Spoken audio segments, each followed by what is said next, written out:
we ended our tour at the Sacre Coeur. Yeah.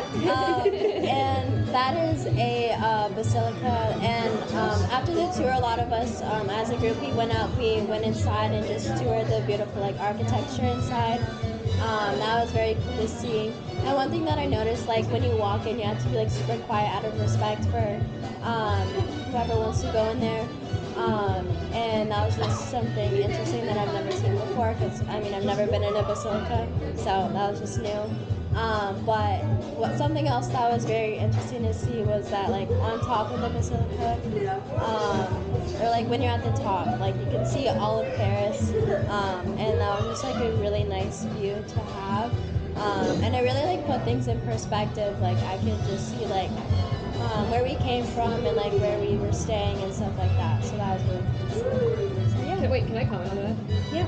I just remember the view from up there and how you can see kind of the area where we're staying, the center of Paris. Yeah. You still get a lot of the old architecture and a lot of the like original buildings that were there. But you know, obviously Paris has grown a lot.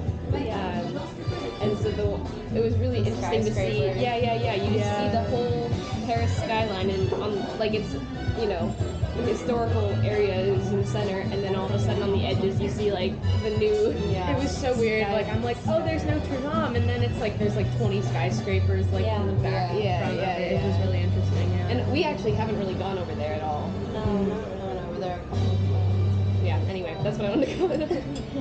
Okay, so next thing that we're going to talk about is the Pantheon. Me, Jenica, and Chloe went there. So we've already been there once, technically, with our first tour, but we just actually went back and went inside this time. It was really, really pretty.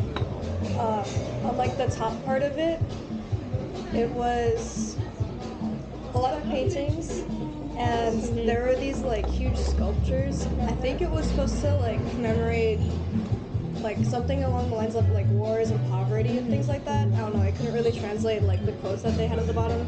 It was super interesting. And then they also had a thing where you could go up to like the very top. You had to pay extra for that, so we didn't really do that. But so we went down underneath where like the crypts. Yeah, the crypts. Sorry. Yeah, you're right. The crypts were. It was really nice and cool down there.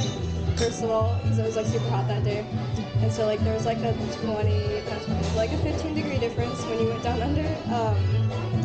One of the first people that we saw when we went in there was Josephine Baker, and as we were going throughout each of like the crypts, I thought it was super interesting like how many people they decided to cram into one space.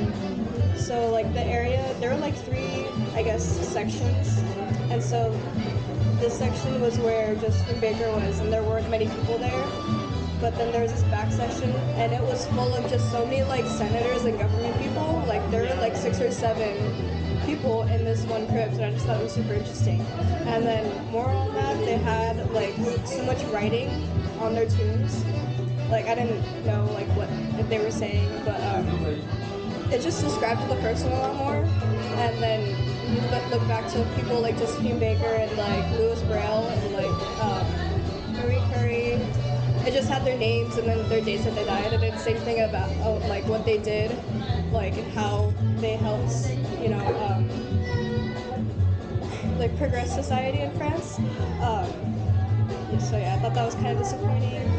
And then there was this little iPad thingies though. Yeah, they had like iPad thingies, but I just feel like They had what? Like the little iPad-ish.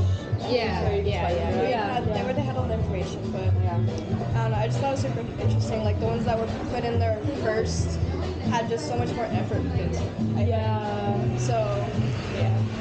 It was interesting to comment on it, like, because I know, like, Victor Hugo, like, they were, Kevin was talking about it on the tour. He had one of the largest, I think, funeral in Paris, one of the largest ever, if not the largest. And, like, it's talking about how, like, millions of people attended his, like, funeral, or, like, hundreds of thousands, and it's like, then it's like you think about it, and it's like, well, when you go in the Pantheon, he's just got one of the, like, normal tombs, like everyone else there, so it's a really interesting contrast between, like, how France sees him as a figure, especially during that time period, versus how he's respected. And then there was like a king or a prince or somebody who had a whole like room to themselves, and it was blocked off and everything, and it was super fancy. Like they had all these decorations and stuff, and like his huge picture frame, and I don't remember his name. I don't remember what he did, but he has all this attention on him. And, like it's almost like for work, just because he was born out of royalty. Yeah. Another thing we did this previous week on Thursday, we went to the Museo de Orsay, which is a museum. Well, originally it was a train station that was built in like the 1900s up until like through the 1930s, I think it was in use. And then in the 1970s, I believe they turned it into a museum. And it's filled with like a ton of statues and, well, I guess not statues, sculptures and paintings and a bunch of art. And it was super fascinating to see some like well-known pieces, and I honestly didn't know they were at this museum. Like all of Vincent van Gogh's, there's a lot of Vincent van Gogh in there, and there was Monet, like the lily pads were in there. I had no idea that was in the Museo d'Orsay, so that was just like a surprise. I particularly loved all the Renaissance cats, all the paintings of the cats, because they look so crazy, and it makes me wonder why they gave cats human features when all the other animals look normal. But I just thought that was really fascinating, and well, that same weekend, I went down to Antibes with some people, which is in the south of France. And Antibes is interesting because, so it's obviously, it's a coastal town, but it started off as a Greek settlement called Antipolis. I don't know if I'm saying that right, but it started off as just like a coastal town for the Greeks, and like they did some trading there. And then it was taken over by the Roman Empire. And it went through a lot of different like battles because it was a coastal town, so it was definitely like a major like attacking point. So something interesting concerning that is that there was like a seawall to kind of like protect against like when ships would land, so like the soldiers don't immediately could attack the town. And this seawall's been destroyed like a bunch of times, but it was really interesting that they continue to rebuild it, and even though it's not in use today, it's still there. There was also a fort there, and I didn't go see the fort because it was really far away and we did not have a car. But the fort was built there for a similar purpose, about protecting like the city and the coastal town, because it was considered like a fort town as like a strategy point. There was also a museum for Picasso there, and I thought that one was really interesting because he actually like went there and painted there for like a few months, I think. And he stayed there and he did a lot of paintings, and he donated a lot of paintings to that museum specifically. And it was really interesting seeing some of like his works that he'd done that like I didn't know existed. Like he had an entire collection of like plates that he's painted. And it was really cool seeing that because I didn't know he had done any of that. So it was really cool like kind of seeing what he had done while he was in Antibes. that's pretty neat. Yeah. Okay, well, I think I'll talk about a few small things. And the first thing is technically from the week before, but we didn't talk about it during our first cafe chat,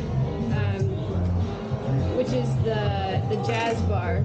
We went to, I think it was called Cabo de Lucette or something like that. It was really cool. I love the jazz bar.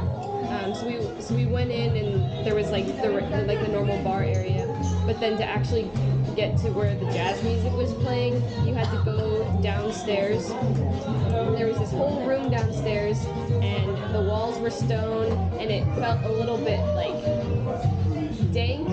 Yeah, like a cave. Yeah, but yeah, it was like a cave, like a caveau. I don't know if that's what the word for cave is. Yeah, that is. Yeah. Yeah, so it was like a little cave, and it was super cool. There was, the live jazz music, and people were kind of sitting around this main area where some couples who have apparently learned to dance, like it was like jazz swing. Yeah. They've been dancing with their partner for like their whole life, basically. And I really enjoyed watching the dancing. I don't know. I think that one of the cool things though is that it was actually underground in that space. And I remember someone telling me that that structure, I guess, is is left over from I think World War II. I'm trying to remember, but when like there are like a lot of places in Paris that have like the main thing underground where people could actually go and like do music and dance without like safely, I guess. Yeah. I don't remember what situation they were in. I don't remember if it was. I think it was probably World War II. Yeah. But I'm not remembering. I'm not remembering accurately. But yeah, that was cool to me. The next thing I'll talk about is probably just getting to see the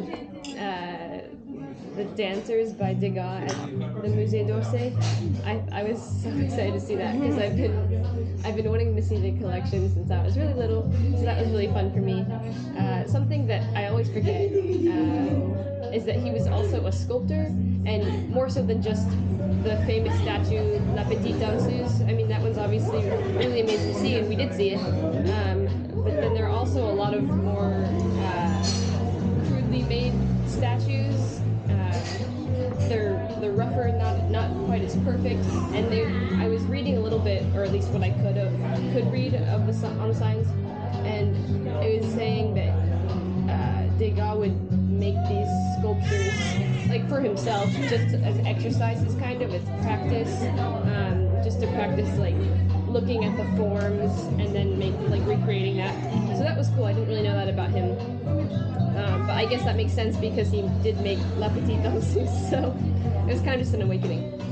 And then the last thing, oh goodness, I don't remember. There was one more thing I was going to talk about.